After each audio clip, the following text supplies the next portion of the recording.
Hello, everybody. Thank you for tuning in to the Liberty Report. Today, the co-host is Chris Rossini, calling in from New Jersey. Chris, welcome to the program. Great to be with you, Dr. Paul. Our program today is going to be why politicians lie. You know, I think it'd be pretty easy to just explain this. Politicians lie because government has a bunch of liars, but it's not quite so easy. A little more complicated, and that's simplistic. Besides, a lot of politicians I've known over the years don't even know they're lying. They've been influenced by what they accept as conventional wisdom. Well, this is what politicians do. They have to sort of fudge a little bit. They need to spin a little bit. A little demagoguery doesn't hurt anything, and our job is to take care of the people, and sometimes, you know, the people can't handle the truth. So I think they put that together and they rationalize it. They don't, they would never think they're a bunch of liars. Even if they say that, well, yeah, we bend the Constitution a little bit, but they don't consider taking the oath and not even paying attention as a lie and breaking an oath. They just totally ignore it because the people don't seem to hold them accountable. But there are so many things when you start thinking about this on where government is deceitful and how they mislead the people.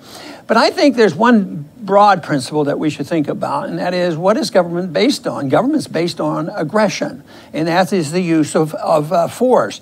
And so the government doesn't want to tell the people that everything they do is aggression. They have to conceal what they're actually doing by telling a lie and misleading people and say, we're really good people.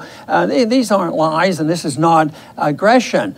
And then after a while, after these lies are told, there's more need for aggression, you know, because they have to maintain the lies. So it's a pyramid scheme in the building of violence coming from our government. And all we have to do is look at the pyramid originally started even back at the time right after the Constitution was signed, and certainly in the 20th century. Government size and scope is pyramiding, just like the debt is pyramiding and all these other things. But it's based on that principle. And quite frankly, we're going to talk about the particular things about why and what government does and the politicians do when they lie. But overall, I think this problem can't be solved unless people understand the nature of government, what the government should be doing. And you can't have a government force and condone the force, but not understand why they have to do a little fibbing, because quite frankly, you know, the politician wouldn't do well if they were quite frank and told the people exactly the truth when it comes to economic matters, personal liberties, and foreign policy. That would be something that they just couldn't handle. So, Chris, I'm sure you've thought about this a little bit. What do you think of all this? Yeah, especially when politicians campaign. I mean, they're not under oath. There are no contracts, no binding agreements between what they're saying to the crowds and what they have to do when they get in office. There's really no obligation to come through on anything that they say. Legally, they can say whatever they want. And so in that situation, the game becomes, well, tell people what they want to hear so they'll pull my name in the booth. And that's really all that matters. And then once you're in, you're under no obligation to do any of it. And obviously, we've seen politicians do that. Now, politicians are not a special breed. All of us have the ability to lie. We're all free, so some of us will choose to tell the truth, and there will always be some people that will choose to lie. But outside of government, you at least have some control on how to react to it. If you know someone that lies, you can stay away from that person, not trust them. Or if a business lies to you, there's legal recourse, and you could stop doing business with them. You could immediately do something. But Dr. Paul, once we elect someone, it's 4 years, 6 years. Can't the government distract you in the meantime? So there's really no recourse on what we can do. Well, the theory is that you have recourse at the polls, and what you describe is true, but I think that's coming to an end because the politician and the governments have been able to get away with this, especially in the United States, because we've been a very wealthy country. We had a powerful currency. We've been able to get away with inflation, and people then didn't worry about it because the politicians were very generous. Now they can't be quite so generous. You know, the one thing, though, that sort of caught my attention when I was in Washington is why is there no remorse, you know, when they make mistakes, they make false promises, or they devise an economic system that doesn't quite work, and today we have this tremendous number of people that are underemployed or unemployed, and they start wars that a lot of people die, a lot of innocent people that we kill, a lot of our people die and suffer. The consequences and successes are so poor, and you take the Bush era and this acceptance of preemptive war. You think, oh my goodness, you know, I've made a mistake, and millions of people have died for this. I really didn't mean to do that. I wanted to remake the Middle East and make it a wonderful, nice place, and it hasn't happened. That never crosses their mind. They do not suffer from that because I believe that the politicians I knew are sort of sociopathic. They're immune from this self-assessment. It's not complete, it's not total, because I did meet some people. Matter of fact, I met some in Washington that decided that maybe fiat currency doesn't make sense and we should look at sound money. Others have looked at foreign policy and said, hey, Ron, you're right. You're right on this thing, that these wars are really stupid. But then they also, the big conflict for our politicians in Washington is they have been conditioned all their life, you know, certain economic rules and laws in their education. The more education they have, the more adamant they are, because they have been taught Keynesian economics, you know, that it's okay to do this, it's proper, it's moral, more people are taken care of, and we have to help the poor, you know, and on and on.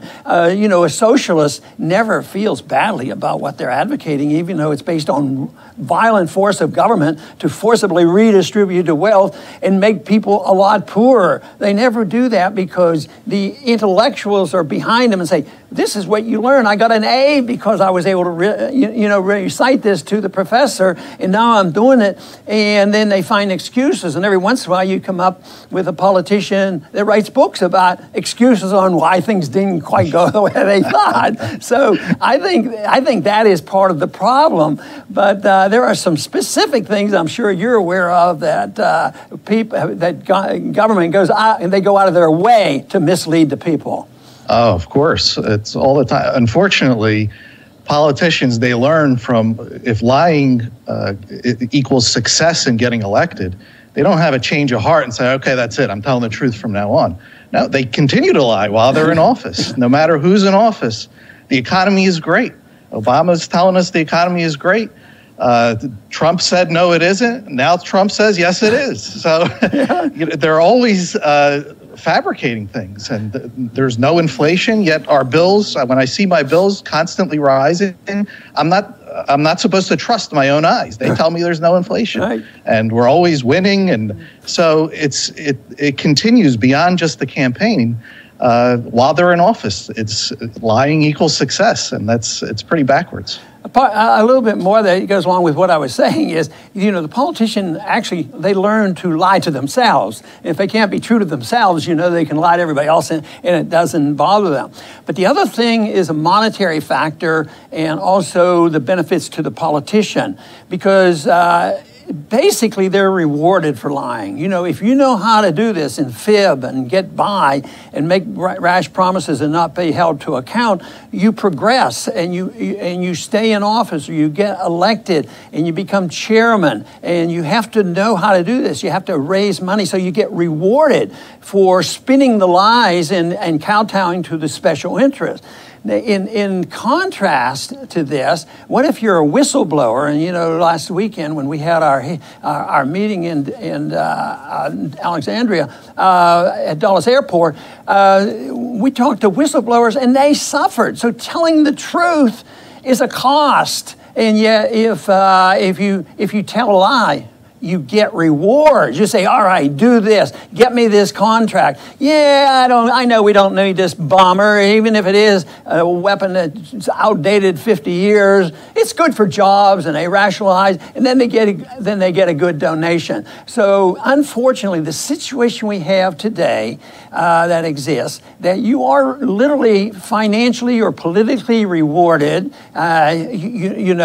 for lying. And then after you leave Congress, I always considered Congress as a schooling for the lobbyists. Just think how many end up in Washington. That's always a good test. When your congressman retires, if he says, oh, I'm staying in Washington, I'm not going back home again, that means he's part of the system and he will benefit materially from this. So it's there's a lot of things, and they can make that subconscious. Oh no, I wouldn't do that. That's not the reason I do it. We really need all these weapons. Yes, we need to be in the Middle East to protect our liberties, and we need this to make us safe and secure and protect our Constitution. And they recite that over and over again. There's this belief, and it seems to work. Repetition will convince the people, but repetition doesn't make something true. It may deceive people, but it doesn't reveal the truth by just repeating a bunch of lies. Yes, and it's amazing, Dr. Paul, that with this long history of lying, there's never a shortage of believers. Every election, it's hysteria, and nobody remembers. This time, I guess, is going to be different, but it never is different. And when we have 300 million people, there's only so many people that one can know in your life that you could be close with, that are close to you. So it's always a shock. This president, he's only thinking about himself and the people that are closest to him. Well, yeah, he can't. How can you possibly represent 300 million people? It's a fairy tale. So what's the upside to this, Dr. Paul? Now we seek a society of liberty. Shouldn't, if government was restricted to just protecting our liberty, wouldn't we be much better off? Oh, obviously so, and that is the answer, because that isn't micromanaging a person's finances, micromanaging a person's personal habits or religious habits, not micromanaging the internal and external affairs of other nations. And yet this has to be portrayed as something very necessary. I think the other factor that politicians have learned to use is fear. Fear in economic policy. When the crisis hit in 2009, believe me, there was a lot of fear in Washington, and it ushered in this unbelievable age of QEs, which has given us trillions and trillions of dollars worth of debt and printing of money, which has yet to be resolved. But building up fear, whether it's economic or in foreign policy, I mean, the American people, it took 8-10 months to get the American people behind going after Saddam Hussein because he had a nuclear weapon. He participated in 9/11. We got to do this because he might attack us. He's been gassing his own people. All a bunch of lies. But the people have to be very fearful. And it's an ongoing thing. We've taken care of Saddam Hussein and bin Laden and all these things. That they have to say, well, it's terrorism. It's terrorism. No matter what the incident, it's terrorism, which the people envision, somebody invaded our country and they're causing our trouble. But the numbers of people in our country since 9/11 that have been killed by foreigners coming in for religious, radical reasons that have killed America, it's minuscule. It's minuscule, and yet the image is so different. But the propaganda is there by the executive branch, the legislative branch, and certainly part of what we're talking about has to be confirmed by our media. Feed into it and to tell these lies and perpetuate the lies, whether it's economic lies or whether it's foreign policy lies. But Chris, did anything come to your mind about some of the economic fallacies, some of the economic reports they give us in order to deceive us into thinking that everything is just okay? Oh, of course. As I mentioned earlier, with inflation, we hear with unemployment. I mean, I just know from looking around the people that I know that it's not rosy. I mean, people have jobs, but people are struggling. But we're told to look at the Dow, and that's, as long as the Dow is going up, that's supposedly our savior. But the boots on the ground read, at least from my perspective, is that it's not as great as they say it is, but there's so many distractions to keep us occupied. As you mentioned with the media, I mean, they could just pull another Kathy Griffin out, and that'll keep everybody occupied for the next few days. And they're expert at this. North Korea, there's always something to keep our eyes off of, our own struggling situations. So, I mean, my closing thought would be that stick with the truth, number one, and always push for a government that doesn't have so much influence and control, and then we don't have to worry about whether they're truthful or liars. They're powerless to begin with. Yes. And so what do you think, Dr.? Well, it's hard to say that this was a message of optimism. I described Washington and all the lying going on, all the problems we have. We're running out of money. We're in debt. We're in wars and all of it. And yet there is something to look at that is very positive, because statistically, the American people don't believe the government anymore. Just think of what's happened since we had the Kennedy Commission studying about the Kennedy assassination. At that time, everybody knew Oswald was guilty, and that's it. Now it's like 80% of the people don't believe the government report. Same way with 9/11. I'm pretty surprised about that. But think of the lies that have been told about 9/11 and Saudi Arabia and all this going on, and yet we're still bosom buddies with Saudi Arabia, and they're our best friends, and yet the American people now, by a large majority, believe there's something going on. The Congress voted unanimously to allow the American people to challenge the Saudi government because of their possible participation in 9/11. So the commissions don't work. The American people are alert. They don't trust. Right now, I think there were a lot of people praying and hoping that cleaning out the swamp and a new president would change things. I think right now there's some discouragement on this, that maybe that's just not going to happen. But I blame it on not looking at the fundamentals. The force of government, what is it based on? It's based on a lie. It is not a proper purpose in a free society. The purpose of government ought to be to protect liberty and let people take care of themselves. That is the society that I will continue to work for. I want to thank everybody for tuning in today to the Liberty Report. Please come back soon.